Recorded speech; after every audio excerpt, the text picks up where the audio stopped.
Alors, l'orthographe en anglais, c'est un peu comme le petit pousset, ça vous laisse des petites pierres qui vous amènent à la prononciation de certaines voyelles.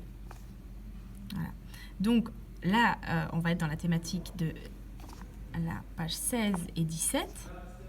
On est dans les checked et free vowels. Donc, souvent, on appelle ça short et puis souvent, on appelle ça long.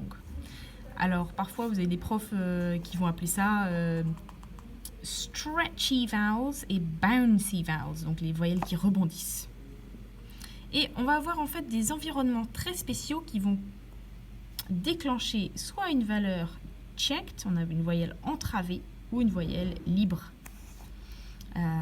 Donc comment, déjà on va partir, c'est très important de partir de l'orthographe. Donc A, E, I, O, U, pour l'instant on s'intéresse que aux voyelles qui ne sont pas combinées avec d'autres.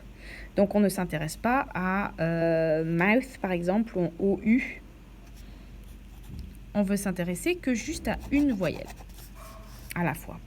Donc les voyelles, elles sont free, elles sont dites free, quand on les prononce toutes seules, à l'isolé.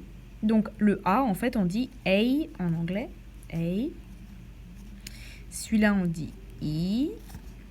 Ces deux-là, on dit I. Ensuite O. Et ensuite U. Parfois le IE et surtout le U long. Donc ça, c'est votre petit moyen mnémotechnique. Les free, c'est celle-là. A, E, I, O, U. Et puis, vous avez donc les checked. Les checked, ça va être plutôt les bouncy vowels, les voyelles courtes. Et donc là, ça va être comme dans rat, pet, sit, not, tub.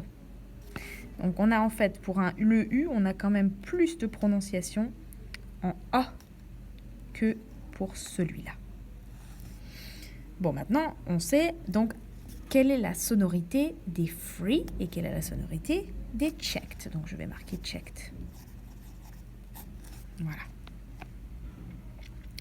Alors, vous avez la réponse ici. Donc, on va d'abord s'intéresser au free. Et puis, vous voyez, regardez bien les petits E.